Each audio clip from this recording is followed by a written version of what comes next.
Hello, in this video I'm going to talk about a different workflow perhaps that you can use for making hair.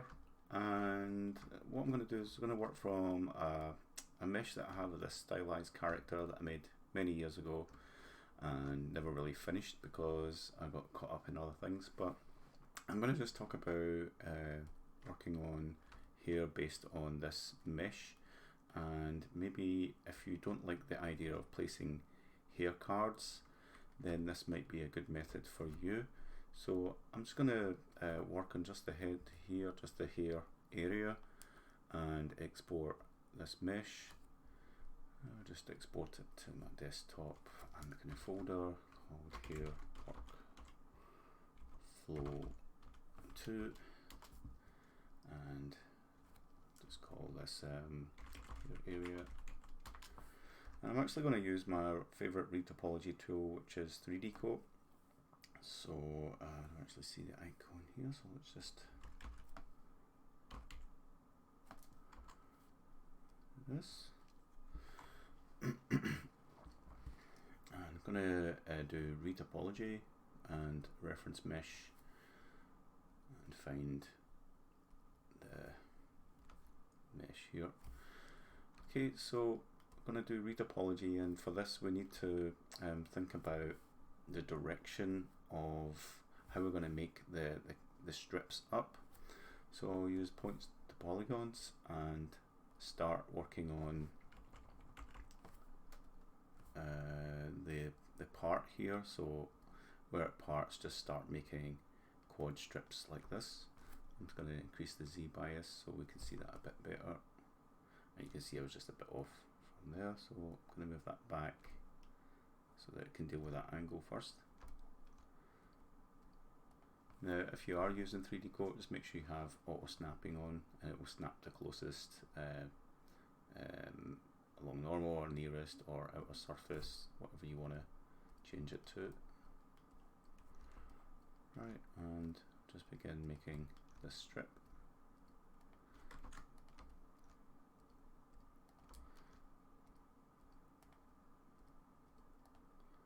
Right, and I just want you to think of each strip as holding some hair texture that runs vertically. So we're just going to do a bunch of strips like this, and later we're going to move their UVs, the UVs for these strips, to sample the texture that's already been pre-made. And you can pre-make your hair using Hair Strand Designer, which is a good option for simple hairs. If you want something more complicated, you can render any sort of hair fibers using anything that generates like hair, such as XGen or hair and fur in 3ds Max. Now I'm going to add a mid seam to these as well, just to give them a little bit of volume. Okay, and I can always adjust these later. And you can see I'm leaving a little bit of a gap between these. This just makes it easier to deal with the cards, and what I'll do is be able to duplicate these and adjust them. So I'll just do a whole bunch of these. And because this is going to be the underlying strips, I kind of want them to be like a bit bigger than I've made them here actually, so I'm going to adjust these in a second. They don't have to necessarily line up with these ones either.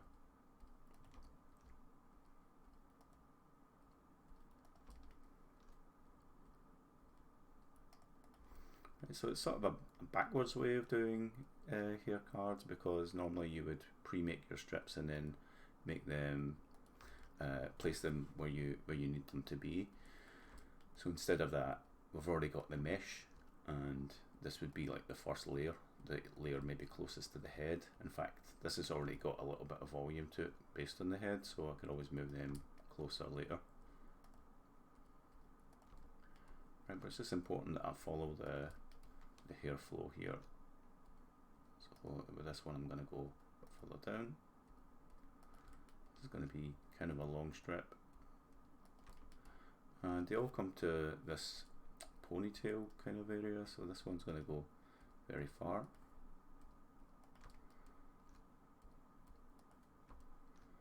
And I'll just bring it, don't need to bring it that far, right, and put in that midsection.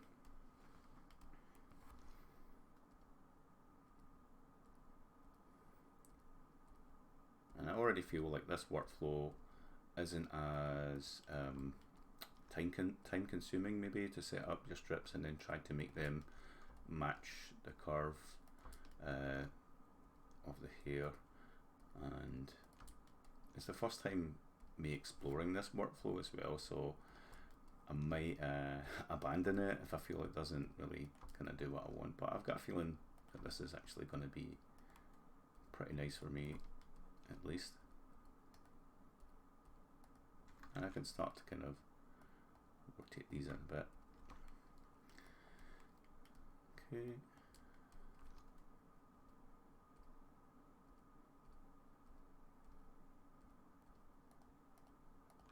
You can also use Maya Quad Draw for this, but 3D Coat has a good educational cost. It's not very expensive. I think it's less than $100 for an educational version that will let you do this. And educational versions are obviously good for learning the tools, but as soon as you start to make money, you should buy an indie version or something similar. Right, so I'm only doing one side because I could essentially mirror this and adjust it later. There's different ways to do that. I could do it right now with symmetry on, and you can see it's literally the same, or just mirror it later. So I'm just going to turn that off for now.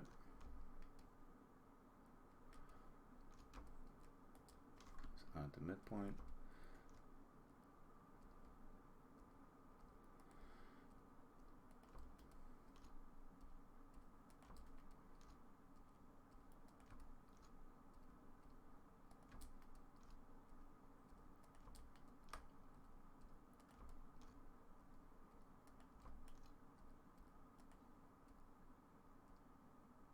Now I don't want these to connect up to there because I don't want any extra edge loops being added by accident, so I'm just being careful to adjust these. In fact, I'm going to use the brush now and start to tweak all these. I'm going to turn off the keep bounce while smoothing and reduce the smoothing value by holding down shift and right click and moving up and down. And I can kind of smooth the shape of these a bit more.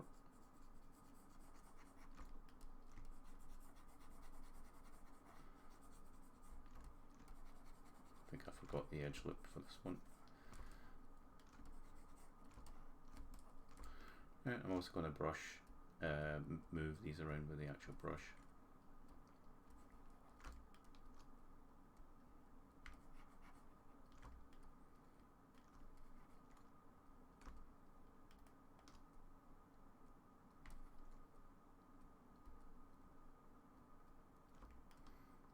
I'll do some more adjusting in Zbrush because I can treat these as separate poly groups as well.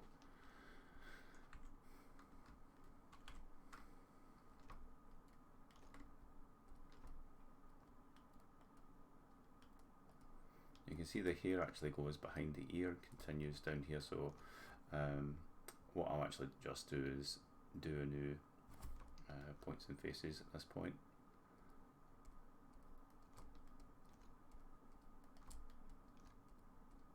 I can figure out if I want to join these up later and kind of wrap them round behind the ear. Like I said, this is a pretty new workflow that I'm testing and documenting it here in this video.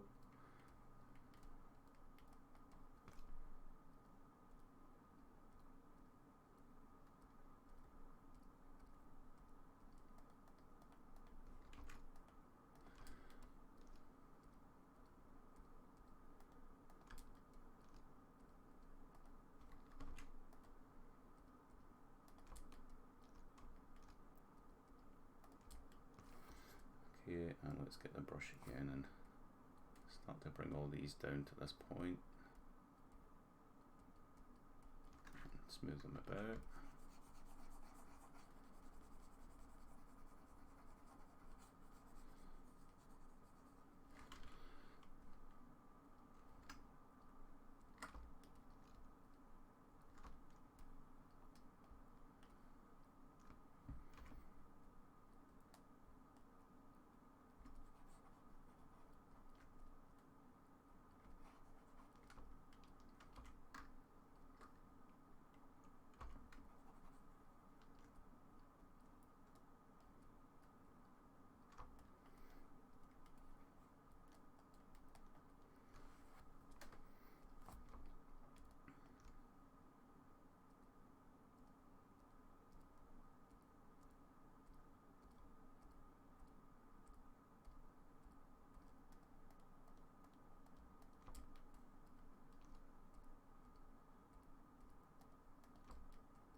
I'm just curious to see if we can actually split these polygroups somehow here, if it will let us do this.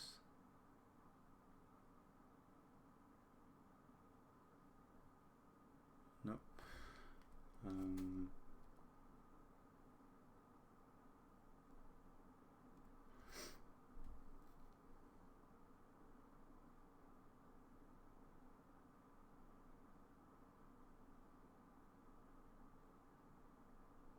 Okay, not really, but I thought I'd look anyway.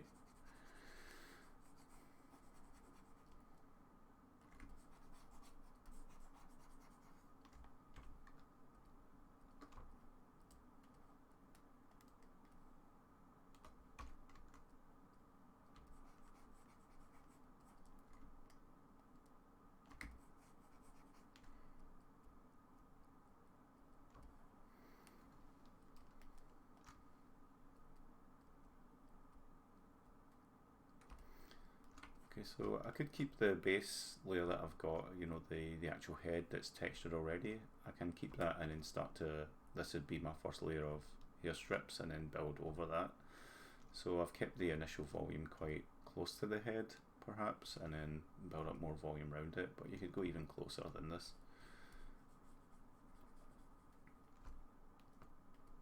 So if you did want to start this directly on the scalp, but I recommend having some kind of texture on the base of the scalp just to cover the gaps immediately if it's a stylized character. It depends how realistic you want to be, because you wouldn't have hair directly on the scalp like that going along the actual head, but it just depends on the kind of character you're trying to make.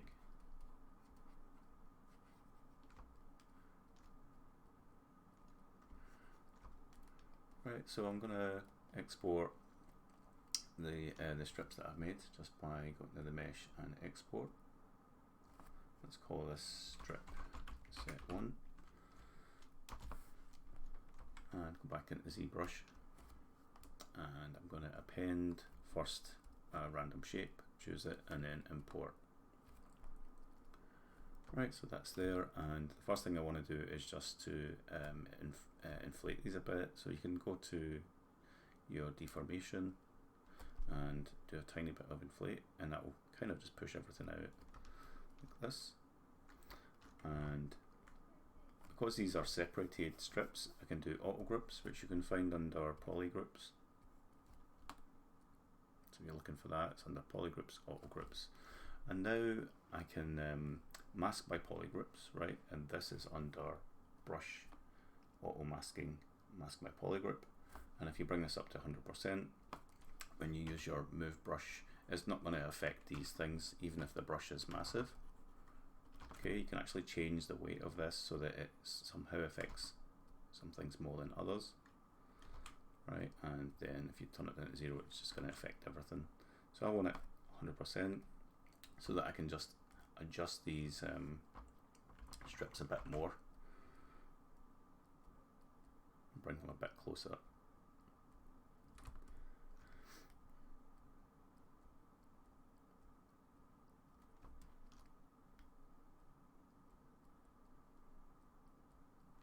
So like I said, this is just an alternate workflow if you don't want to do hair strips and manually place them. You can sculpt your base layers if you want, like this being the first layer. I could sculpt a layer that's further out than these strips and then do the same thing, but maybe it doesn't matter and I can use these actual strips themselves and just use some kind of soft selection and move them in my native 3D application. I prefer to use 3ds Max because it's what I'm used to, it's what I've used for a long time, and you can use whatever. So I'm just smoothing these out as well. I don't want to smooth it too much to lose this midline, but again, I can always adjust that later as well. Right. And in fact, I'll show you a good way to adjust this. So I'll just do some smoothing, but I won't have it so strong. And I'm actually going to turn down the minimum connected. This here is actually in brush, smooth brush modifiers, min connected points. So brush, smooth brush modifiers, minimum connected points. Now if you bring this down to 0, it's actually going to pull the edges in as well, right? And that's okay. I just want it so that it rounds the edges a bit more. And I'm just going to pull these out. Like that. Get the brush a bit smaller. You might think there's other ways to do this, like whatever way you prefer. Right, just bear in mind it's not going to snap to the surface like it was when it was doing retopology, but I've already inflated it out a bit, so we're just moving it a bit like that. Let's actually turn down the minimum connected, turn it back to normal rather. So I just want it to, oops, it has to be for the smooth brush. Right. So that the midline goes back. And I can also actually apply this to the move brush itself. Bring that down and it won't affect, in fact I tell a lie, it doesn't care, right? Just in case, I thought I'd try it. Right.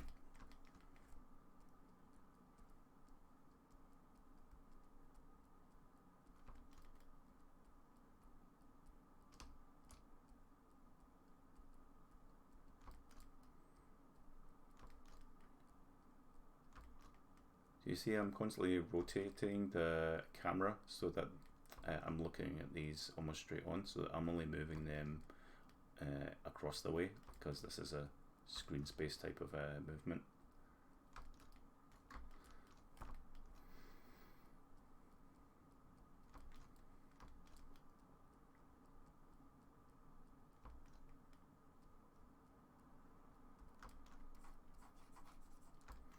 Right, so at this point I'm going to go to the Z modeler tool, so I'll do BZM, and I'm actually going to mask these edge loops. So do mask edge loop complete.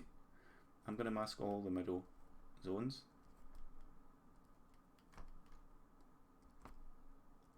You can do this probably in another 3D application if it's easier as well, but I'll just mask all these and then invert the mask by control and clicking. Now it doesn't look like anything happened, but trust me it did. I go to deformation and inflate, and I'm pushing all those mid areas out a bit more to give them kind of sense of volume. Right, I'll clear the mask and then I can go back to my regular brush, my move brush. I'm just going to smooth a little bit on each. Right, let's turn this down now, just do it all over. Just to cam it down a bit. Right, so let's say that's a good starting point. I can even copy some of these as well. In fact, let's copy this one. So I'll just Control Shift and click, mask it, unhide everything and reverse the mask. And now if I Control and move, I don't think that actually worked. Yeah, it just chose everything. So let's try that again. Mask, reverse the mask. Okay, so click, and then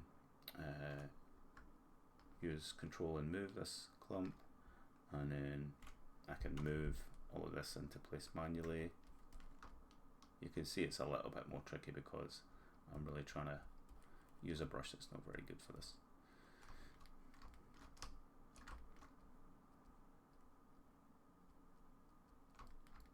Right, and also I will get the mask and make this a different group and use my mask by poly groups again. Smooth this out a bit and move these around.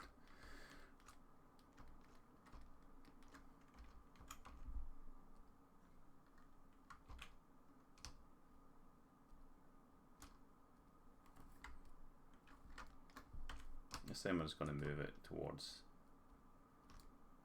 the camera, towards the viewpoint. Okay, so let's say that's one side done. I can always move these a bit closer in the base as well. Smooth them a bit more.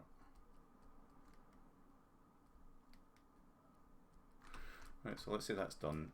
I just want to export all of these as one thing, so subtool and just export this, and I'll just overwrite the hair strip set 1, and I'm going to go into 3ds Max and do my UVs.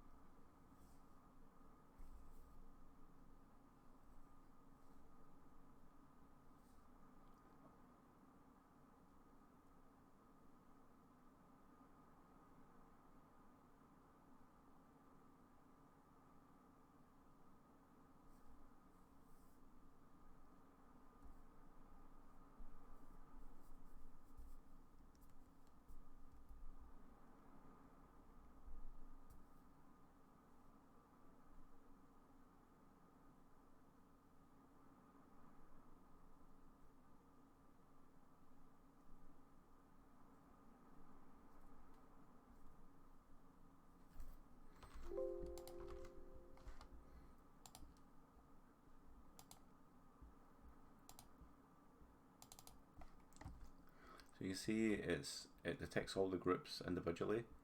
It's up to you whether you want to have these kept separate, but I like to bring them as a single mesh and with the edit poly modifier. So just the default settings, and it's set to convert units. Also don't want this, right, just to make sure that it doesn't end up in a different size or something from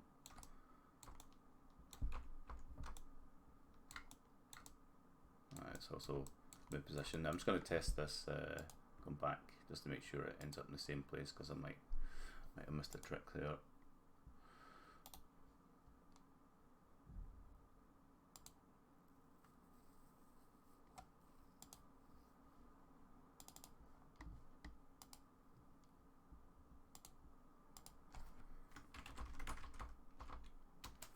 I often have problems with scaling, and you can see actually this says scale 10, change that to scale 1, and this is where things sometimes mess up. So I'm just going to append star and import strip set 1, and that's good, right? It's in the same place. So I'll just delete that, and now I know everything's okay. I should actually leave the pivot distance there, because it's baked that in. It's not a big deal. We're just going to work on UVs. So what we'll do is go to my UV unwrap and open the editor. You see there's no UVs yet.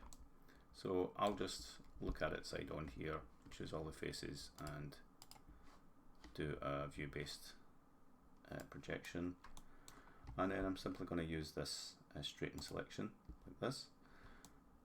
Okay, and what I want to do is use the the checker, UV checker, like this, and I'm going to try and get all of these straightened up the right way. So I'm going to choose these elements and invert the selection and rotate these 90 degrees, and I'll just pack everything.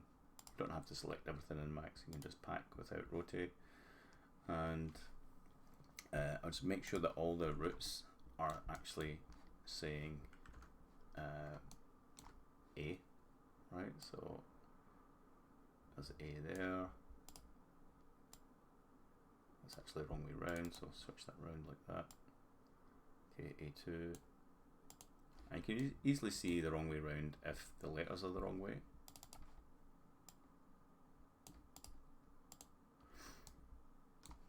Okay.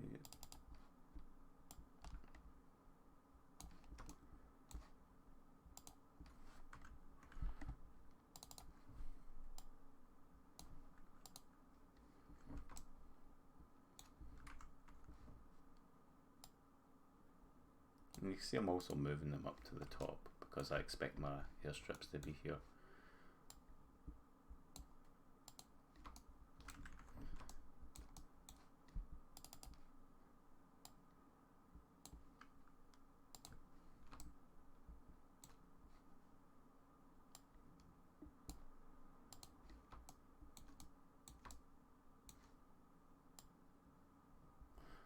Okay. Right, and I can go ahead and make these a bit wider. And you can see everything's good apart from this one. Actually, should be that way. Right, so all the lettering is the right way around. And these are pretty much ready for adding some texture to them. And once I've got the texture on them, I can make more adjustments. Other little things to adjust is to move the midline to the middle.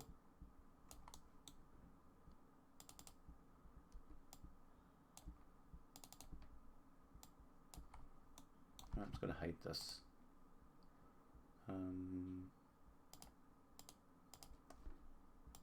What is it? This one, so I can see this midline a bit better.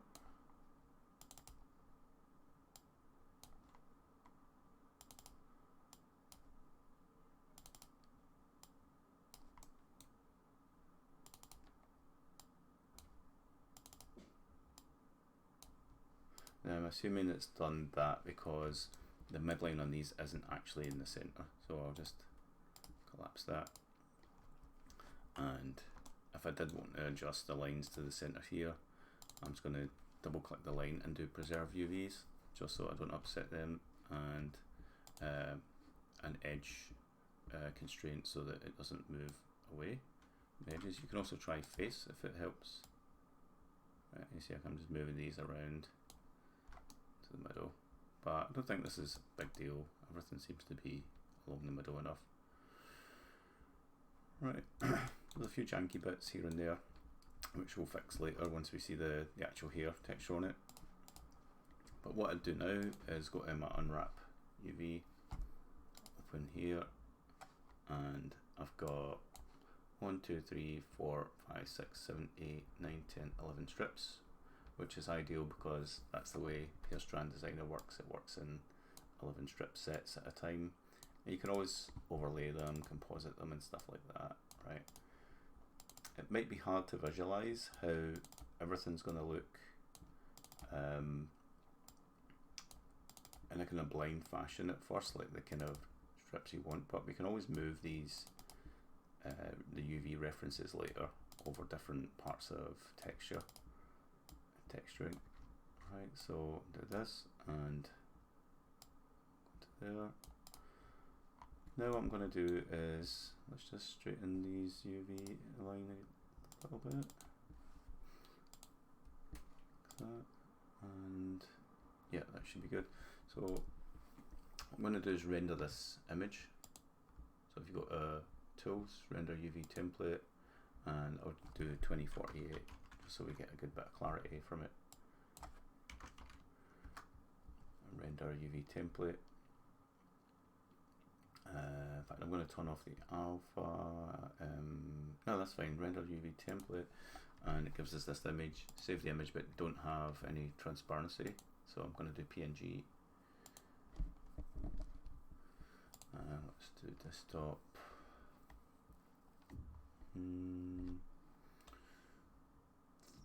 Let's see here.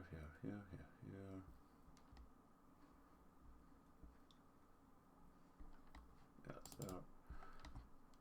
Let's call this UV ref. No alpha channel. Okay. Right, so I recommend saving at this point. You can leave that on the stack actually, you don't have to collapse too, so I'll just save this. Save as.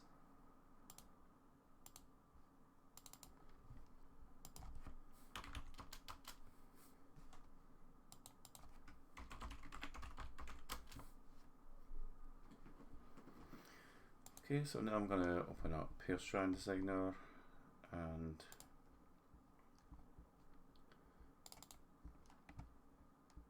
let's see, we have different folder files here, Strand Designer, etc.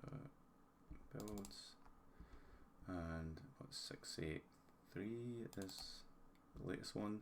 Now, I've had this crash a few times on me or fail to export, and it could be down to obviously this.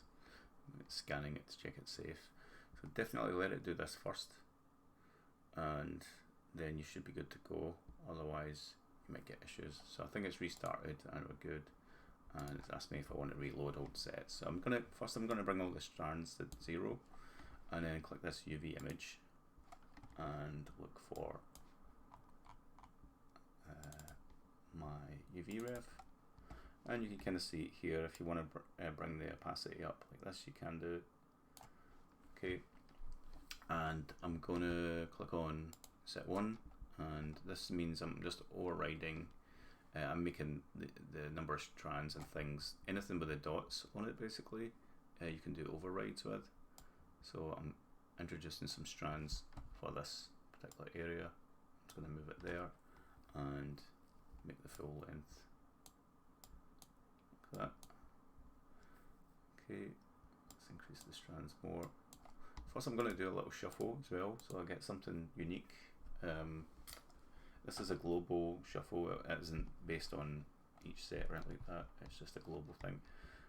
So let's do a little bit of spacing, space this apart, and I'm also going to put it on slow mode so that I see all the strands. So if you look here, it can show up to 100 strands, which is the maximum per set.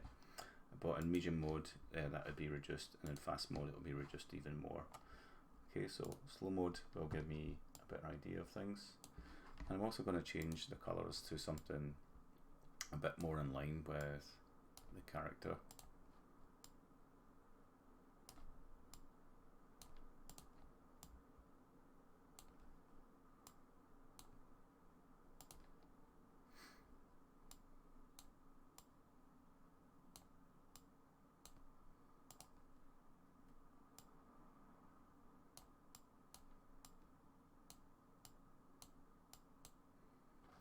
Okay, and I'm going to change the root coverage a bit more so it's darker at the base. And just for the sake of things, I'm going to make the thickness range a bit higher, and this is really just to visualize it, so I can see it all a bit better there. Okay, so it's going to be the first set, and so let's just click on the second set there, increase the number of strands, move it to the middle. And I'm actually going to change this background color because it's really hard to see the root. So I'm going to change this to something else, but I should change it back later.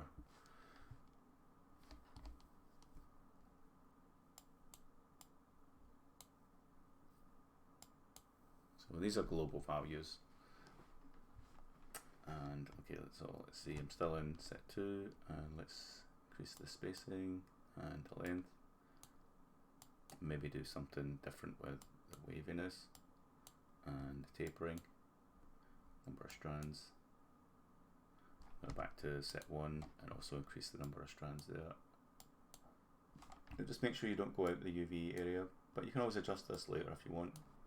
It just makes it easier to have it be in place from the start.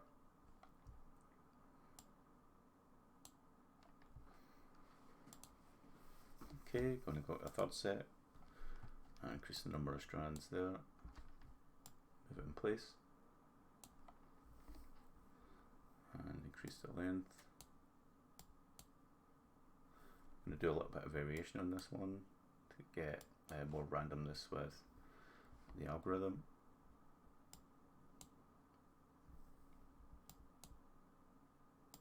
So bear in mind, when you add variation, you'll get much more different strand lengths, and that could either add or take away from this length, so it might come out of the UV area. I'm just going to bring that down a bit more, and to help see this, I'm just going to bring the tip tone up higher, so I can really see, because I can see this one is now a little bit too far.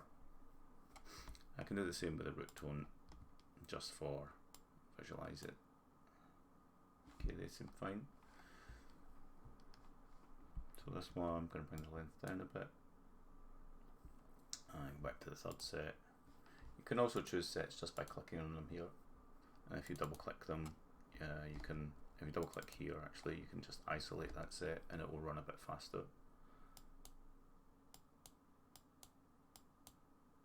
Okay, increase the number of strands. Maybe a bit more tapering. Okay. Full set.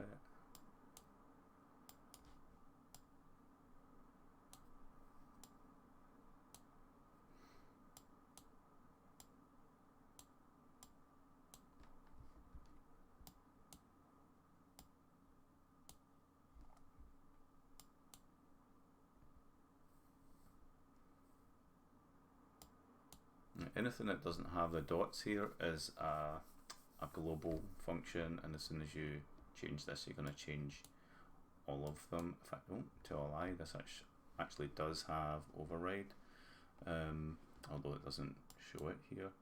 So this is probably a feature that I added later, or in fact it might be, oh, okay, so that works on individual basis as well. You can see how the numbers go orange. Right, I think that was a fairly new feature that was added a little bit later in the development. So number 5, number strands. So these can all be quite dense because it's the base layer, but I also want to think about thinner sections, even though I've got these going all the way round the head. I'm stuck with this texture. I should think about some textures that are more sparse, but what I might do is come back to here Strand Designer and use this texture that it generates as the base and fill in these gaps with more. So I think that makes more sense, just for little things like flyaways and things like that. So I'll continue with the premise that this is going to be more dense clumps for now, and go back to 4. Let's increase that a bit more, and a bit more spacing, and this one even more strands. Okay, so we're on set 6.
here I'm just making the tip thinner, and I think I got the values mixed up here, because it seems to be when I make a higher value it goes thinner and a lower value it's thicker.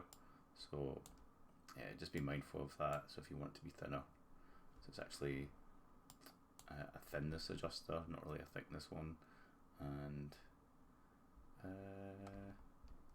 yeah, we can also fade the root and the tip some more as well. If we wanted a kind of soft transparent look, I'm not too bothered by that. I'm going to bring these down a good bit.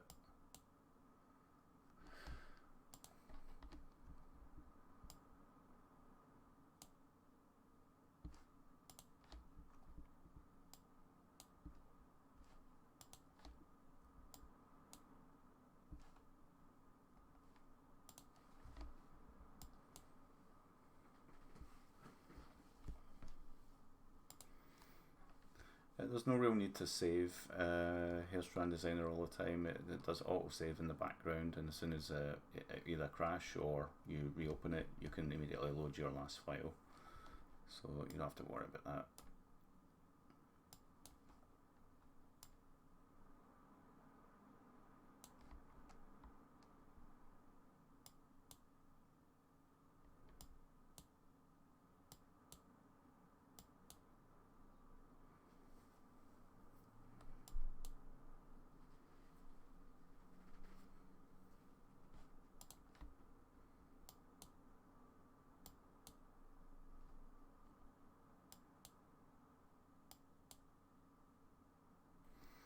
Unfortunately, Strand Designer doesn't have any clump control.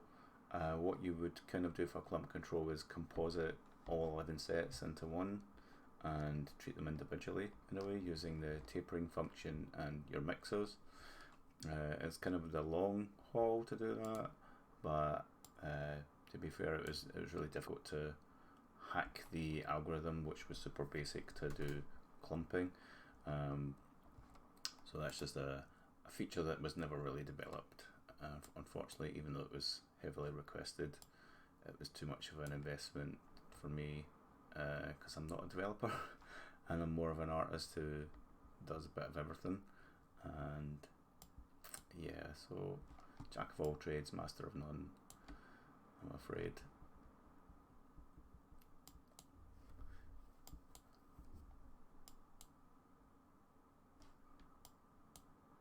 Right, so I'm really eager to see how this is looking, but we have to continue.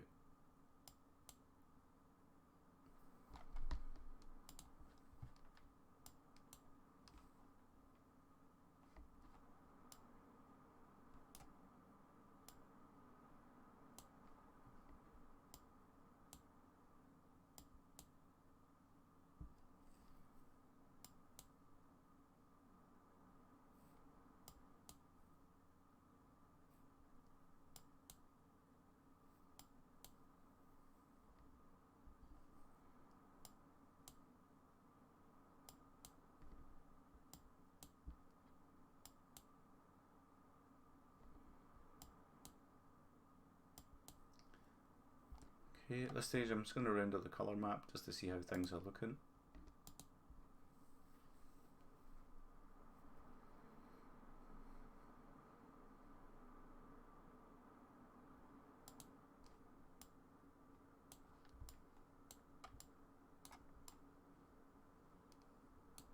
It looks okay apart from the strands are very thick, and obviously the root and tip tones are not what I want. But it's heading in the right direction, so I'll just do the final two sets and then adjust those things.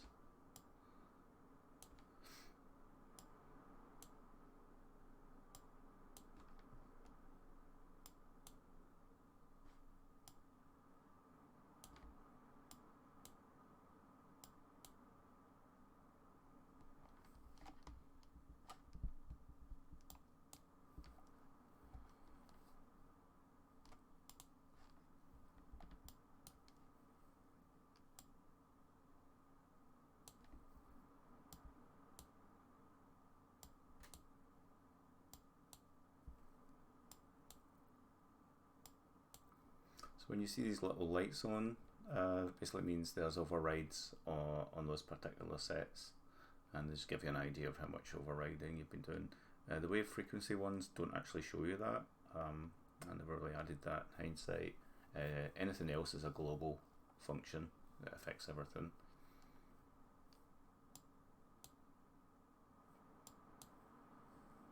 Okay, so now let's change the thickness back down to like, usually like between 2 and 4. Right, so now we see that. I'm going to do another render.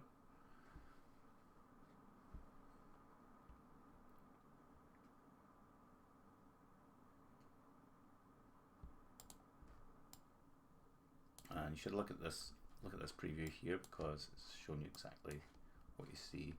So it doesn't look like that many hairs per set, so I'm going to increase that on each one. So I've got to set 1 and boost everything up a bit. I'm going to go between maybe 70 and 80 for each one.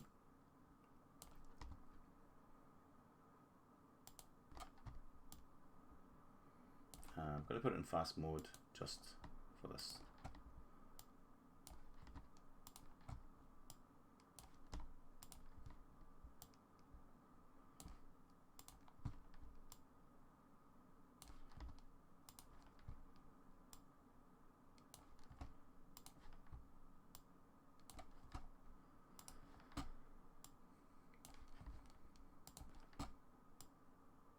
Let's bring it on slow mode again. And this one I'm going to just increase the length a bit more, bring down the variation. This one, bring the variation down a bit as well. I don't want to clip through too much. I can always adjust the UVs later, but I don't want to clip too much. Okay, let's change the root tone back to our dark brown, and our tip tone a little bit of a light brown tone.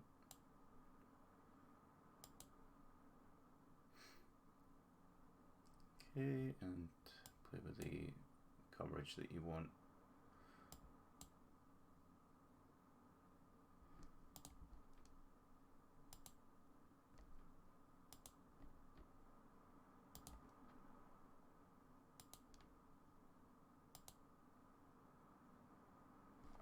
And let's do another render.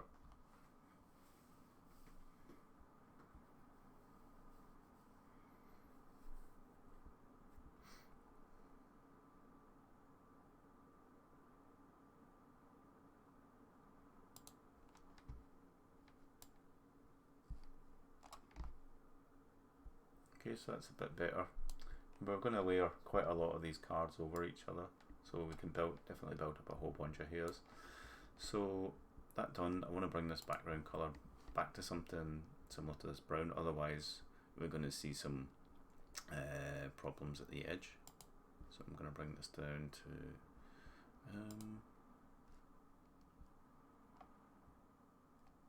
let's see,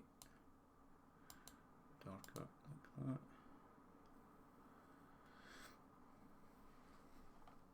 Right, and I'll just work on the color map and mask map. That's the only two that I really care about right now, but later I'll do other maps. In fact, maybe I'll just do depth, so that I can generate the normal map from the depth. You can actually get it to generate a normal map as well, or use the depth map. I'm going to do both. RGB mask is more for root, tip and variation tones, so I'll put the variation tones into the red channel, the root into the green, and the tip into the blue channel, and it's a kind of packed version that you would use for a shader. AO will do kind of a fake AO effect, kind of a nice little border. I'm actually going to also do that, and everything else I don't really need that much right now, so I'll go ahead and generate. There's a good chance it could crash. Sometimes if you've got quite a lot of strands to generate and you've been generating textures, it it creates some kind of memory leak somewhere because it's doing quite a lot of computation.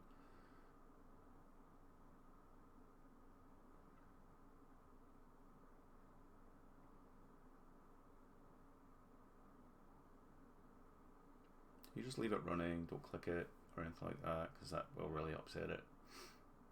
You can actually hear my GPU fan spinning, so I know it's working. There we go. So we've got a normal map, and you can see it's per strand. It's not flat looking, it's like a rounded look for each strand. Our mask map, color map, depth map, and AO map. And if you go over the color map and press J, you can preview how the AO might look against each strand, and you can see it just helps to sort of emphasize them a bit. I recommend using this sparingly and adjust it later yourself. So I'm going to export all the maps, and let's just call this base set 1.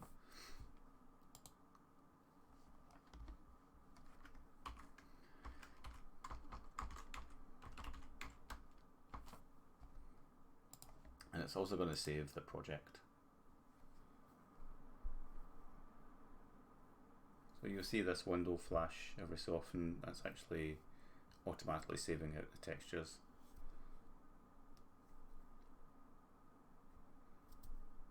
There's a chance you could get a crash here if you're doing other things. If you move the screen around or you click the screen, it could lose the texture memory.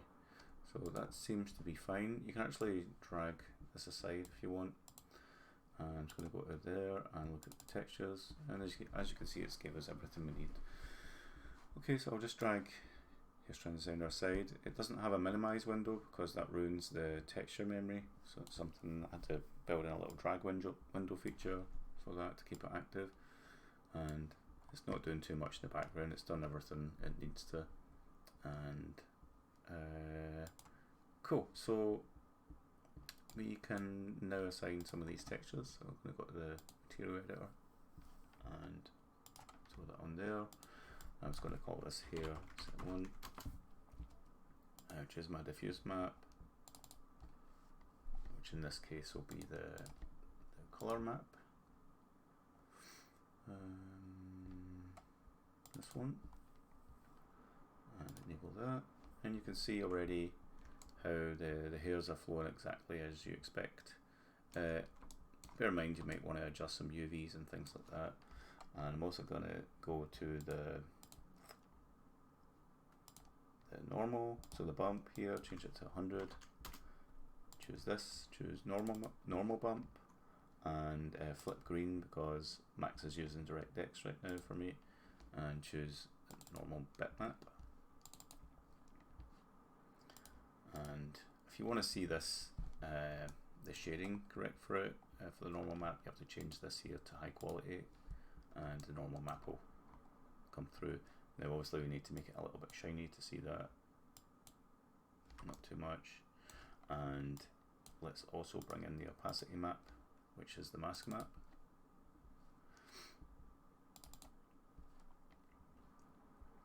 And instead of just a generic shininess, I'm actually going to choose specular level and then choose the depth map.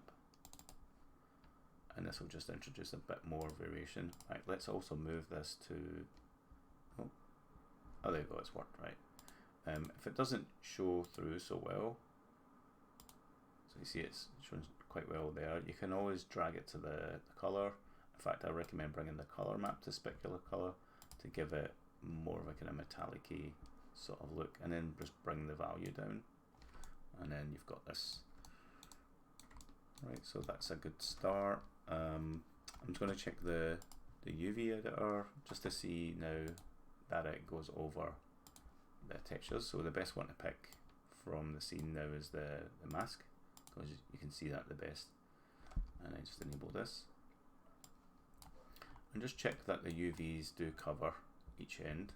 So I'm going to choose the element here and just expand it a little bit that side.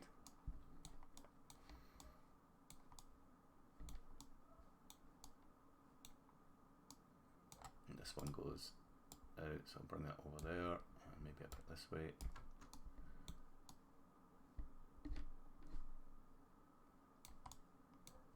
And that should do it. I'm just going to check it again. Yeah, and that's pretty good. So that's looking like a decent start. And now what you can do is just collapse the UV stack and pretty much just copy like a set over and move it to a different position. That, scale it a bit, and let's just rotate it like this. And maybe a good idea is to detach it so that you can work on it individually. Okay, I'm going to choose that one, then choose my verts and do soft selection. If I choose some verts and have soft selection on, I can choose the range and basically move and rotate some of these around to start to make layers. Right, and I'll probably do this at a later stage. Once I've made all the texture and stuff like that, I could work on doing all the layers of these. But I can see how already it's a good starting point. Working on here this way could be very, very time consuming, right? But it's one of the options there is, as opposed to trying to make hair strips and bend them round and use curves and anything else that you decide to use. I did do a tutorial before using rigged strips, but it got very busy with bones and things. It didn't crash max or anything, but it just was a lot of things to pick and whatnot, and you have to really organize your layers. And I think either way you have to organize your layers and things. So I'm just going to bring that down. So maybe just want to push this out a bit like that. But I think this is a fairly nice workflow, and you can see how it could be a bit of a time saver. I think I'll continue with it for a while and see how I feel about it. And you can see already, like, instead of me actually making this strip like this, I could just get the base head again and make my in-between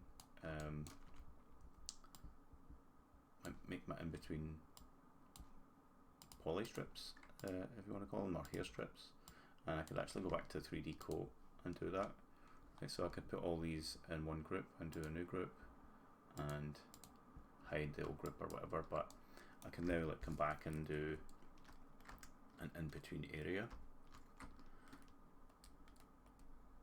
So I'll do once the polygons and stuff like this. So I'm just gonna like put my finger on the screen where I need to start. This is probably the easiest way to do it because it's not letting me, or is it? Let me just check that. Yeah, you see it's constantly trying to connect to these. I wonder if there's a way to kind of freeze these or something.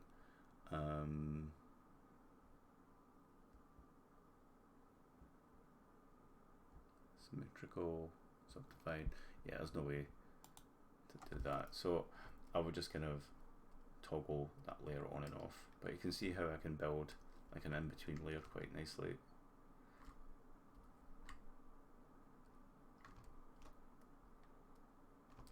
And then all I would do is export this, make the UVs, and then choose which area of the texture I want to sample, which hair strand set I want to sample.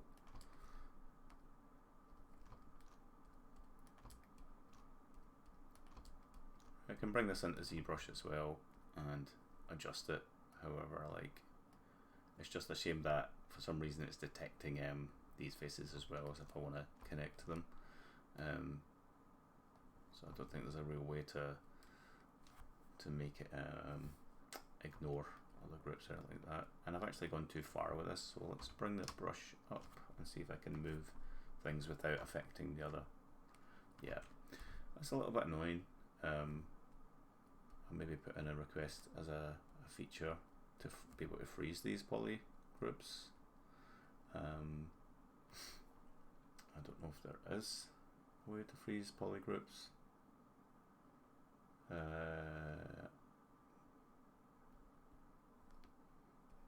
know there is like some options to freeze stuff, but I don't think it's here. So anyway, let's do it this way. Double check it. Let's come much further down.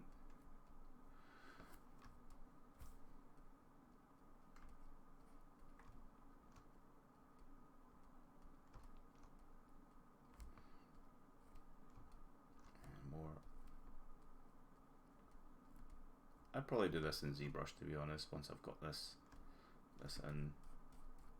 I just want to make it nice first. Nice enough.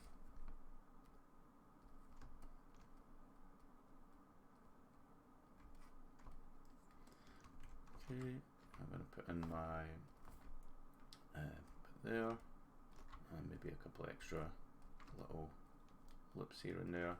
Back to my brush and relax this out.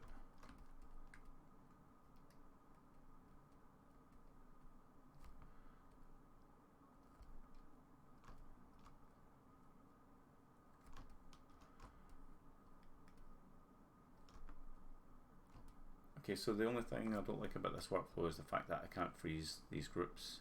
There's no option for that, so that I can move these sets individually. So it's forcing me to then probably duplicate in ZBrush and then later adjust my UVs and things. So there's a lot of kind of extra steps. So I guess the best workflow is to do it this way. Just copy whichever one you want, or you know, make a new strip and put it in place. But yeah, it's really up to you. It might be more time consuming depending on how much hair you actually need, what workflow you choose. And this isn't the only workflow there is. This is just the one that I thought I would test to see if it's viable, and I think it's got some usability to it. And again, it just really depends what you're making. And yeah, so I guess what I would do now is just hide this group and export this one to ZBrush, if it will let me do export separate poly objects. It's not an export visible, export selected, but I don't think this is selected. Let's try select all of this. I wonder if there is an actual freeze option.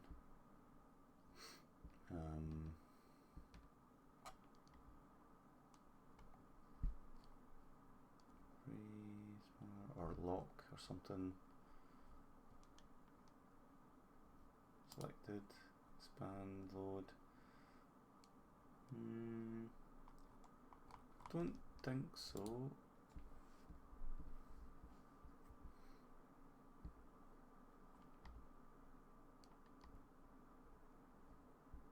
Okay, if you're a 3D Coat user, let me know if there is something like that, but let's just try export export selected to see if this works. I've never actually used this.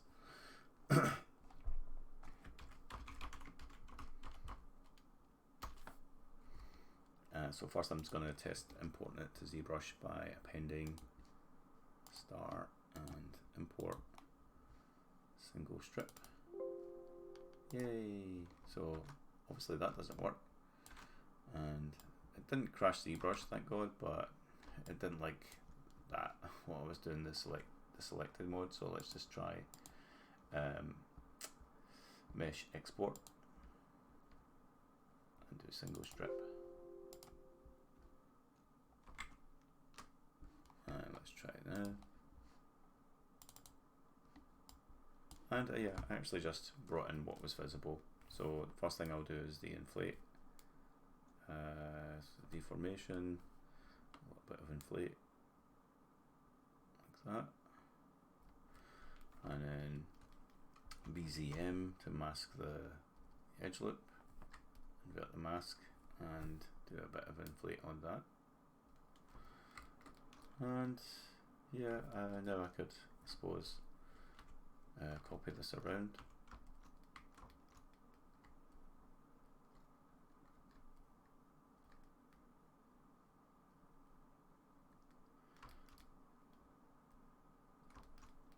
And just get a big old brush and move it in place.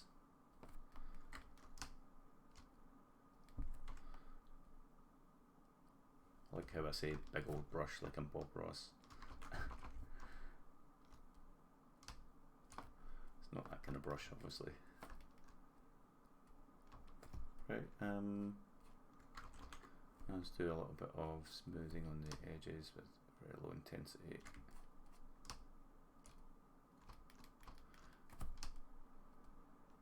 So I could do a lot of building up this layer inside Zbrush, and then later do the UVs again. So it's a little bit of a back and forward process, and maybe a bit heavy on the UV side. So yeah, I'm tempted to say just like work in your native application here, and maybe do some like fast form deformers on parts and the soft selection, if that's a workflow that you feel more comfortable with, because maybe other workflows feel more messy. Maybe this will feel more messy if you do it long enough, which I get a feeling it might be. It really just depends on you, and this is just a method that I thought I would try to see if it was better. Especially if the hair's fairly simple like this. The more complex it gets, you're going to want some really interesting ways of making your curves and things. Right, so I'm going to do that. Obviously I'd fill in all the rest of it, but let's just try export these and call this strip set 1, why not? Oh sorry, strip set 2 actually. And back into 3ds Max. Import strip set 2.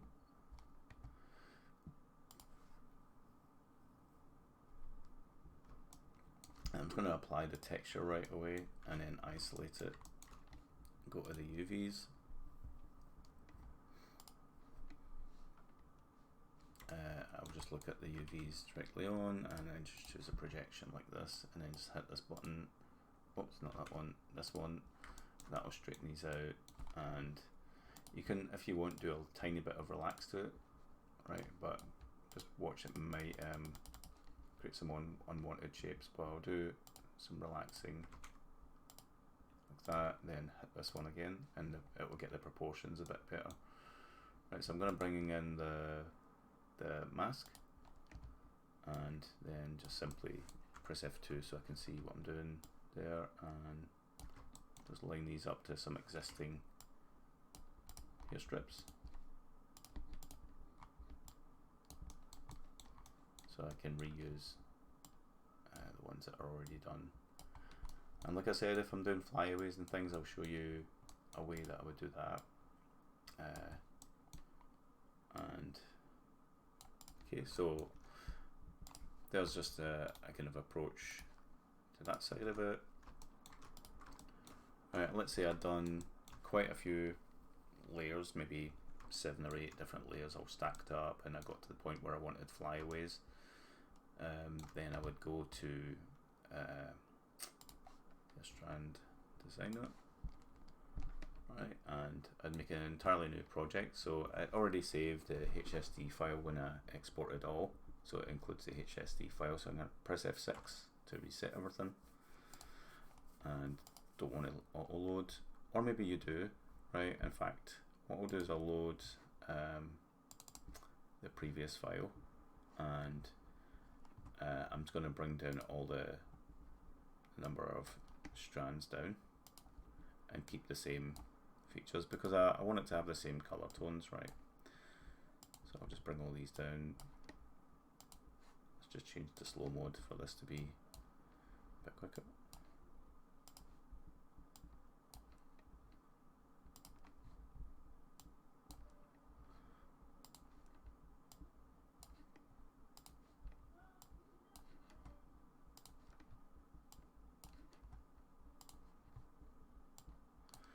Alright, I'm just going to pause the video for a second. And we're back. Sorry, some family duties to attend to there. So I think I've still got a couple of strands to remove.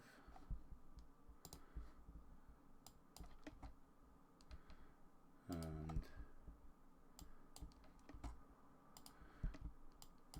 okay.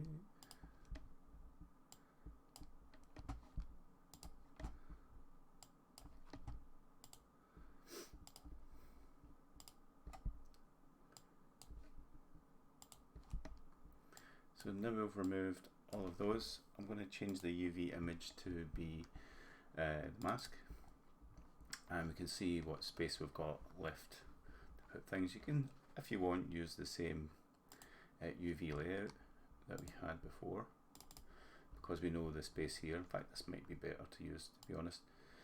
Right, so now I'm going to go to set 1, bring in some strands, and move this down here. Change the length of it, do that so you can see it a bit better, and all the way like this, and increase the number of strands. And these can be more tapered, I suppose. These can be for intermediate clumps, at least this one can be. I'm going to do a bit of waviness and use the mixer. Now to edit the mixer, you click the wave here, and you can actually change from the tip to the root the kind of shape that it makes, and do a kind of wave like that. Okay, and then all you do is just click the X up here to come out of it, and you can change the offset position. It will make its way down that wave, and the amount. That with tapering can be quite nice. Let's bring that UV image back. The UV image has disappeared. Bring that back like that. I think there's a little bug that I just found. Anyway, so I'll do another set here. Increase the number of strands. Move it down to this space. Decrease the length. Use some tapering. And do a little bit of the wave with that as well. Maybe a bit more spacing. And a lot more strands. So I'll try to go between 50 and 60 with this one. Let's do a bit more with that one there. Third one. I think I'll start to be a bit more sparing with it. In fact, I should have made these less, but it's okay. It doesn't really matter how you do it.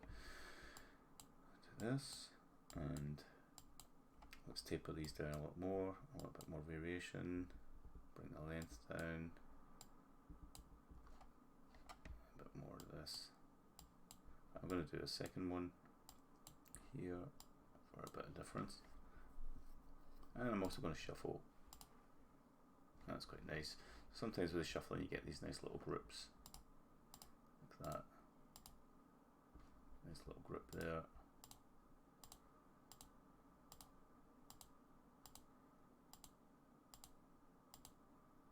You can also try just put in a value here if you press F1, and just do a value of 1, 2, whatever you want to do like that. Okay, so I'm going to taper that a little bit more. Set 4, number of strands, and these are going to be more like my flyaway sets.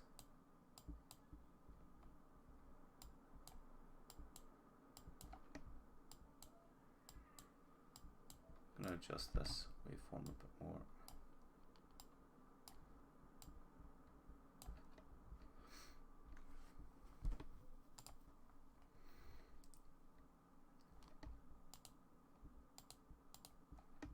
Yeah, the UV image keeps disappearing each time I do this, so there's definitely a little bug there. Okay, and so that's 4, 5.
Alright, so let's do slow mode as well, and then just render the color map first.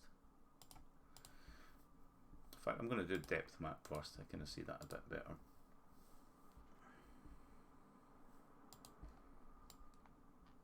Just make sure there's nothing really overlapping too much, and they've got their own space. So that looks fine. So I'll render the color, the mask, the normal, and AO.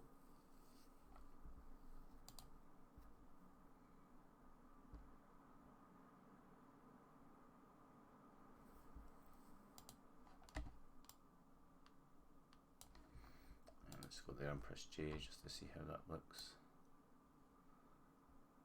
That looks okay. Yeah, everything looks cool. So now that that's done, I would export these, and I'll call these set 2.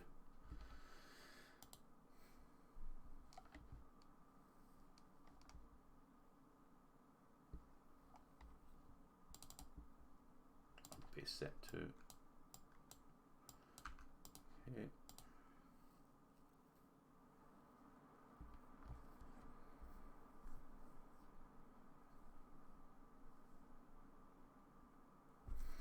Now all I want to do is open up Photoshop and composite both texture sets together. Obviously it would be nice to have a feature like that inside here Strand Designer, where it can load existing files and combine them, but it's definitely not a feature that was heavily requested, and I actually don't mind just doing this. So I'm just going to open up files, so here workflow 2 textures, and open up these and these. In fact, I'm just going to open up this set,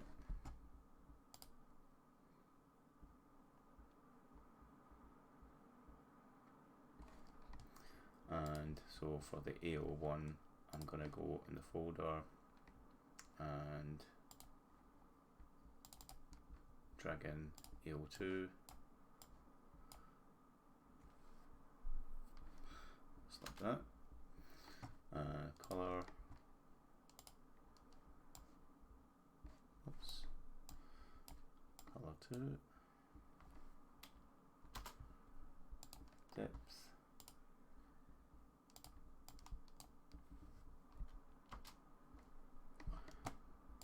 mask,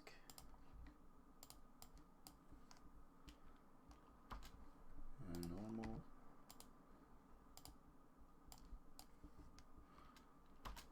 I'm going to go back to the mask one here because I need to actually make a kind of mask to isolate these out. So the mask one is always the best one to use because it's the most readable out of all of them.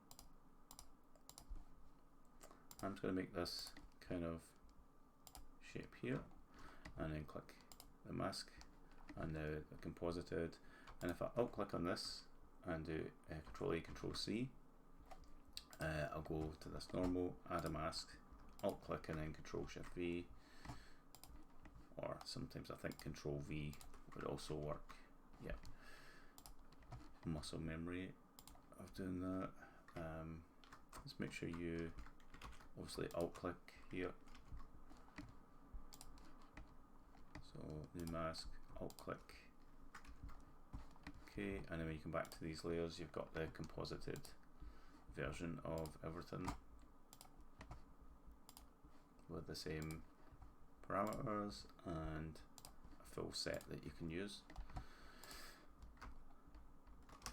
Okay, so I would just export these, overwrite the same file, so export, quick export to PNG, and just overwrite the same files.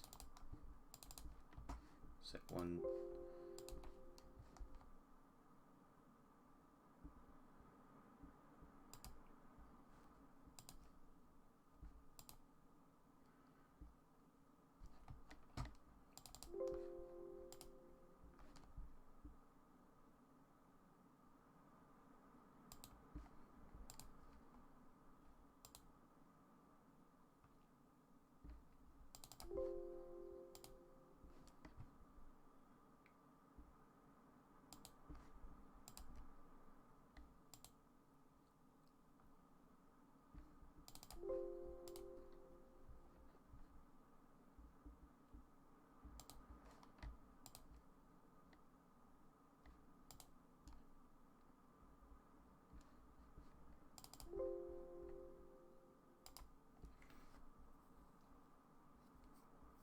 Okay, and that's me pretty much composited an entire texture page. I don't really need to come back to texturing at all unless I want to add some extra stuff, but to be honest, I wouldn't have to add very much. A lot of these flyaways do the job, and so I put my cards over these, and I can stretch them as well, which is kind of cool. So for example, now that you can see it's reloaded, if I did want a flyaway, I could duplicate one of these out.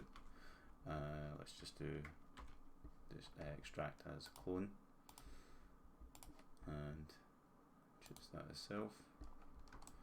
I'm just going to move it aside like that. Okay, and because it's a flyaway, it doesn't need the midpoint. I'll just get rid of this set here, this part here, and then adjust the UVs.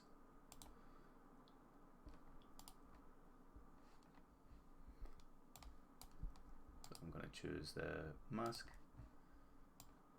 and then move the UVs to one of these like flyaway sets, quite like this one.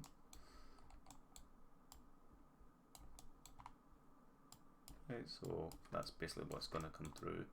Now you can see it looks a bit wavy. It's because of the triangulation, and that will happen. You can try if you want to do a little bit of relax on the polys there. Say just do a little bit, like just literally just one iteration or so. Right, and that might help, but you won't always be able to get rid of that. But it's very forgiving once you've got all your hairs and stuff done. That'll be fine. Right, you can also just adjust the actual mesh itself.